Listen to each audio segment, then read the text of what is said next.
কুমিল্লা জেলার হোমনা থানার আব্দুল্লাহপুর গ্রাম।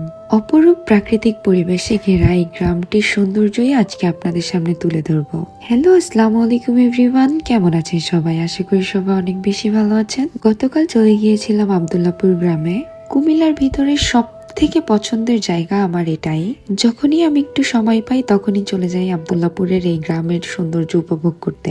আজকে সেই সৌন্দর্যই আপনাদের সামনে তুলে ধরবো।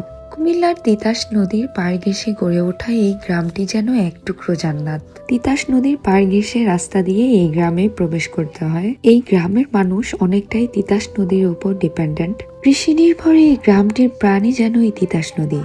এই গ্রামের মাটি যেন স্বর্ণের টুকরা। আল্লাহ তাআলা নিজে এই গ্রামের মাটিকে এতটাই উর্বর করেছেন, কি হয় না এই গ্রামে। সকল ধরনের ফসল আপনি এই গ্রামে আসলে দেখতে পাবেন।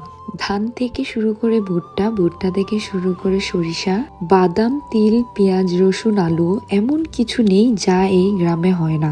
আর সবজির কথা কি বলবো, এমন কোনো সবজি নেই যা এই গ্রামে পাওয়া যাবে না। আল্লাহর এত অশেষ রহমত এখানে আছে যে এই গ্রামের মানুষ যাই লাগায় তাই যেন সোনা ফলে। আপনারা সবাই জানেন আমি একজন গ্রামীণ পরিবেশ প্রেমী মানুষ। গ্রামের প্রাকৃতিক পরিবেশ এক্সপ্লোর করতে আমার সব থেকে বেশি ভালো লাগে।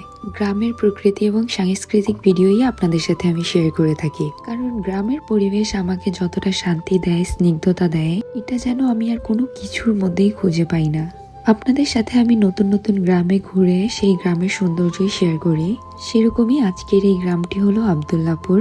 এই গ্রাম আমাকে এতটাই মুগ্ধ করেছে যে যখনই আমি একটু সময় পাই আমি চলে আসি এই গ্রামের স্নিগ্ধতা উপভোগ করার জন্য।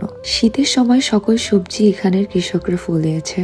নতুন করে মাঠগুলো প্রস্তুত করা হচ্ছে ধানের জন্য। এই গ্রামের বিস্তীর্ণ এলাকা জুড়ে রয়েছে বিভিন্ন রকমের ফসলের মাঠ এবং বিভিন্ন ধরনের সবজি। এখন যেহেতু সরিষার সময়, তাই এই গ্রামের বিস্তীর্ণ এলাকা জুড়ে রয়েছে হলুদের সমারোহ। এখন যেহেতু শীতের সময়, এই গ্রামের কৃষকরা বিস্তীর্ণ ক্ষেত জুড়ে ফলিয়েছে ধনিয়া পাতা। ধনিয়া ফুলেও যে এত আশ্চর্যজনক মাধুর্য ছড়িয়ে আছে, এই গ্রামে না আসলে বুঝতেই পারতাম না। শীতের এই সময় গ্রাম যেন নানান রঙে রাঙিয়ে তুলেছে প্রকৃতি। আমাদের হলুদ পরীগুলো তো এই গ্রামে যে অনেক খুশি হয়, তারা সময় পেলেই বলে আব্দুল্লাহপুর যাব। আব্দুল্লাহপুরের এই সৌন্দর্য আমাদের ছোট থেকে বড় সবাইকেই যেন মুগ্ধ করে রাখে। আপনাদের অসংখ্য ধন্যবাদ এই ভিডিওটি দেখার জন্য। কেমন লেগেছে অবশ্যই জানাবেন, আমাদের জন্য দোয়া করবেন। আল্লাহ হাফেজ।